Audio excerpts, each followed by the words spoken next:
From now on, I'm going to live with my mom, so you don't need to come back.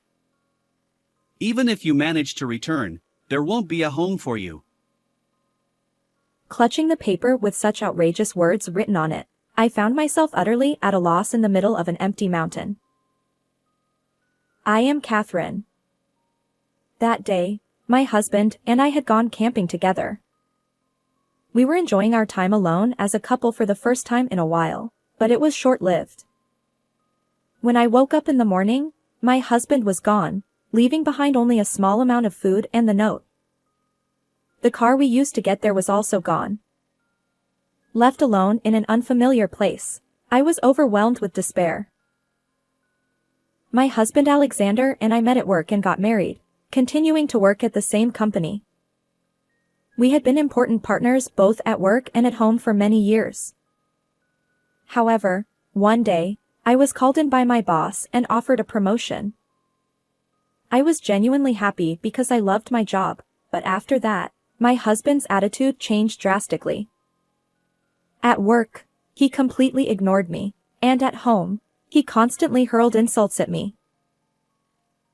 Don't get cocky just because you got a promotion. You can't do any decent work without me. That's not true. I'm just working hard. What? Are you saying I'm incompetent?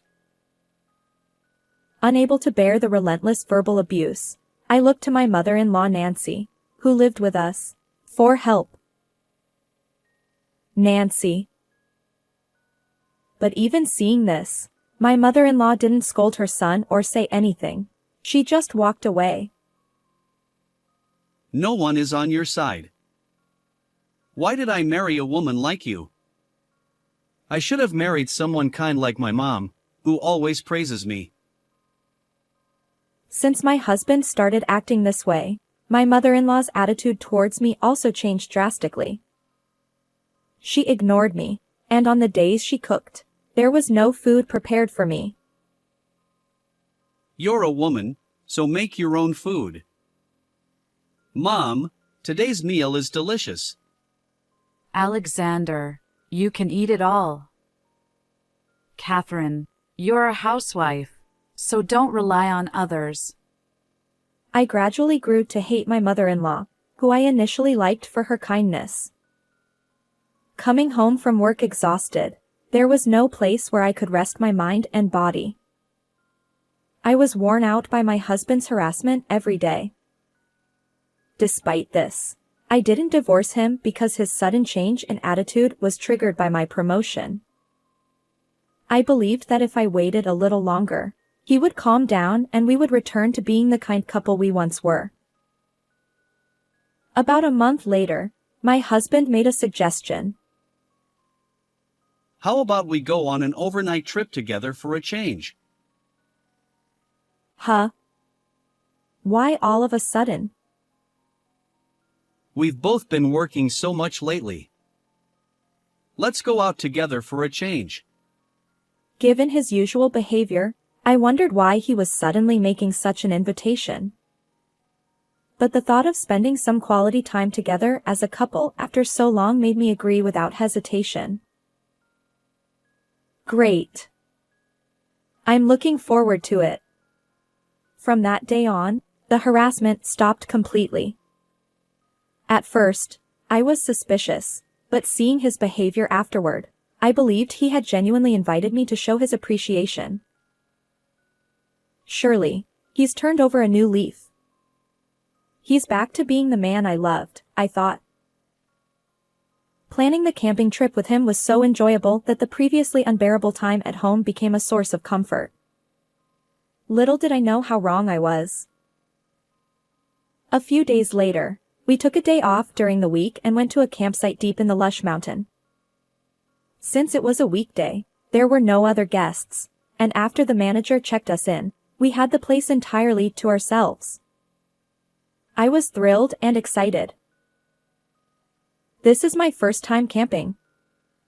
The air is so fresh. Sometimes it's good to forget about everyday life and spend some relaxing time like this. You've been tired from work lately, right? make sure to let nature heal you. There's no one else here today, so we can relax without worrying about others. It seemed like he was being considerate of me, who had just been promoted. He even ground coffee beans and made coffee for me. Coffee tasted so much better in such a beautiful setting. Everything about my first camping experience was fun. We made a fire and cooked together. Although the food got a little burnt, my husband happily ate it, saying it was delicious. I was having so much fun that I lost track of time. Before I knew it, it was night, and we went to sleep in the tent my husband had set up. Touched by his kindness, I began to hope that we might be able to start over as a couple. Good night, dear. Today was really fun. Thank you. Yeah, get a good rest tonight. The next morning, I woke up to the sunlight and the chirping of birds, but my husband was nowhere to be seen. Inside the tent, there were only my belongings and a note. Maybe it says he's making breakfast? If he had woken me up, we could have made it together, I thought, laughing as I checked the note. But I soon realized how foolish that was. From now on, I'm going to live with my mom, so you don't need to come back. Even if you manage to return, there won't be a home for you. I was deeply shocked by my situation. Hastily, I exited the tent, but my husband was gone, along with our belongings and the car. Why? Did I do something wrong? Being abandoned in the middle of the mountain. Overwhelmed with despair, I tried to use my phone to contact someone, but there was no signal in the mountain.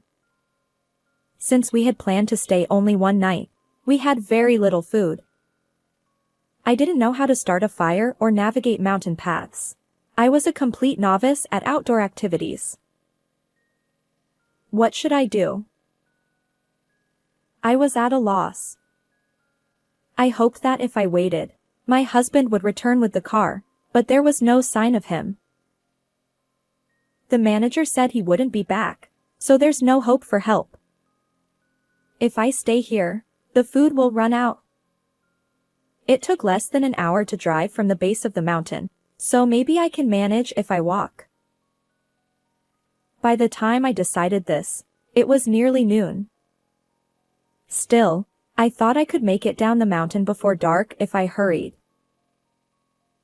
If I follow the stream, I should be able to get down. I think I saw that on TV once. Despite my anxiety, I decided to try descending the mountain on my own, but I later realized how naive that idea was. Despite walking for a considerable amount of time, I couldn't reach the base of the mountain. As the sun began to set, the dense forest grew dim, and I felt a sense of fear. If I don't hurry, I'll get lost. I need to move faster. In my haste to escape the mountain, my vision suddenly blurred. No way! I felt my body lift off the ground and then crash back down. When I cautiously opened my tightly shut eyes, I saw a different scene from before. Looking up, I saw a small cliff. I fell from up there. This is the worst.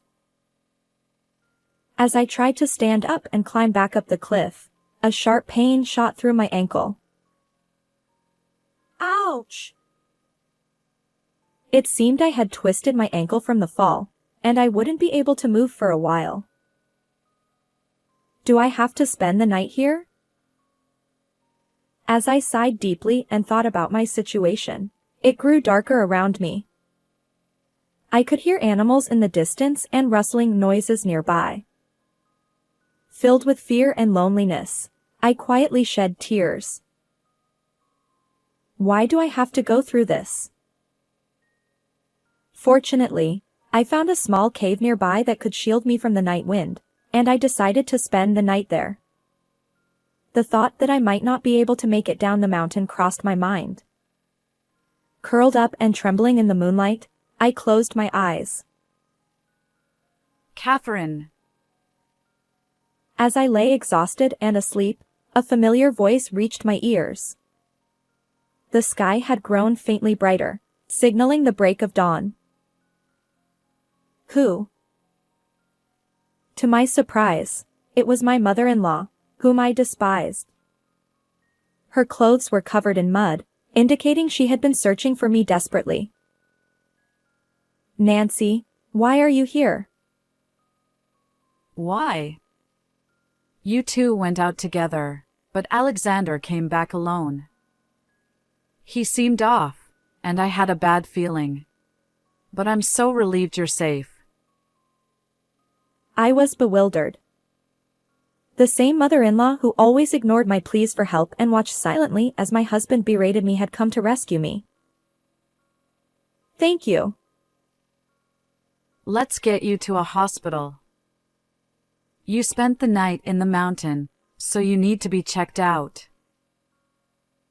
With that, she helped me into her car, which was parked a short distance away. I couldn't believe she had come for me. I had always thought she was on my husband's side. What could this mean? On the way to the hospital, we didn't say a word, and silence filled the car. After being examined at the hospital, it turned out I only had mild dehydration and a sprained ankle. Thank you for coming to rescue me. I don't know what would have happened if you hadn't come, I said, expressing my deep gratitude. To my surprise, my mother-in-law apologized. I'm the one who should apologize. I'm sorry for treating you so coldly. Alexander has always been a bit of a mama's boy. If I was kind to you, he would get jealous and act out. She explained. A mama's boy? I asked, surprised. Now that she mentioned it, I recalled how my husband would often compete for his mother's attention whenever she praised me. Mom loves me the most, so don't get cocky, He would say, clinging to her. I never realized how severe his attachment to his mother was. When I praised his other siblings, Alexander would get angry and yell, so they all left home to escape him. I thought if I was harsh to you, it might ease his jealousy a bit. I'm truly sorry. She continued. I remembered how my husband had repeatedly said he wanted to get promoted before me to gain his mother's approval. Hearing my mother-in-law's story, it all made sense why his attitude towards me had changed. Please don't apologize. You were thinking of me and did what you thought was best. I'm a bit surprised, but now I understand everything. Thank you, Catherine. But I never imagined he would go this far. As his parent, I need to discipline him properly for what he's done. She said, clearly angry about my husband's behavior and the recent incident. I decided it was time to release all the pent-up frustration I had. Nancy, will you help me? I asked. And so, we decided to take action against my husband. When I returned home with my mother-in-law, the room was filled with piles of cardboard boxes. When Alexander came back from the camping trip, he said you were moving out and that the movers would take all your stuff. That's why I thought something was strange. I had already told her about the note my husband left. Nodding at her whispered words, we entered the living room. There, I heard my husband's cheerful voice, the same man who had abandoned me in the mountain. Mom, you're back? The moving truck is coming today.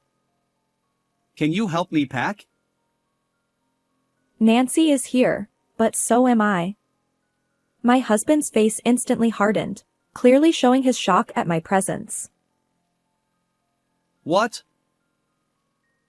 Sorry, but I came back. I went to the mountain to get her. How dare you leave me there? You mama's boy.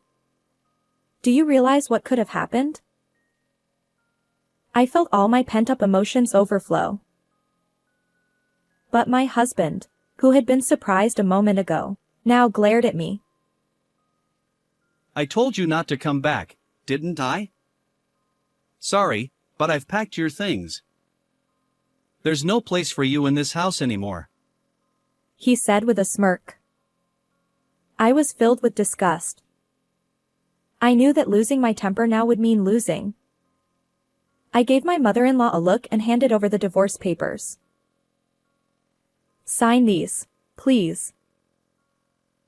So, you're finally ready to get divorced?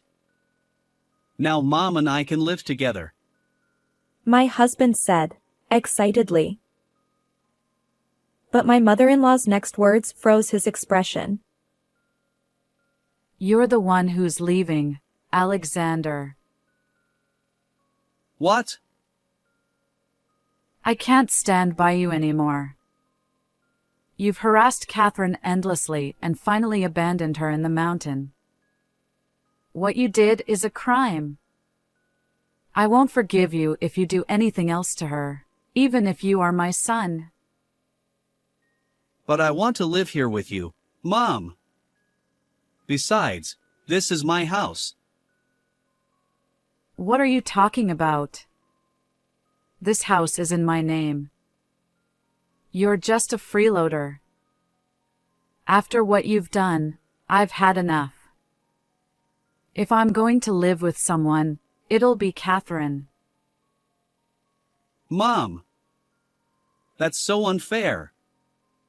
Why are you taking Catherine's side? Because she's much kinder and feels like a real daughter to me. You can't be serious. The movers are coming soon, so you can leave with them. We're cutting ties. I had never seen my mother-in-law so angry. She cared about me enough to say this to her own son. With my husband completely cowed by my mother-in-law's yelling, I decided to press further. So, we're getting a divorce. I'll be claiming alimony for all the harassment you've put me through. Let's say, around $25,000? On top of being disowned by his mother, my husband's spirits sank even further at the mention of alimony. Just then, the movers arrived. Leave everything in those boxes as is. Please take everything from this room. My mother-in-law instructed. Wait a minute. Those are my things. My husband protested. Be quiet. She snapped, cutting him off. I was a bit surprised by her sternness but felt a sense of relief. Please, give me a break. My husband pleaded. Let me know once you've found a place to move to. Mom, I'm sorry. I'll be nicer to her from now on. He begged. It's too late for that. Well then, goodbye, Alexander. After some time, the divorce was finalized, and I collected the alimony from my husband's meager savings. Unable to face me after the incident, my husband quit his job. I heard through the grapevine that he became emaciated after being disowned by his mother. Now, he works part-time at a supermarket and lives a modest, simple life. As for me, I still live with my mother-in-law. Catherine, do you want to go out somewhere today? That sounds nice. How about we have lunch outside for a change? I've grown very close to my mother-in-law, whom I once hated, and now we are like a real family. How did you like this story? Please subscribe to the channel. See you in the next video.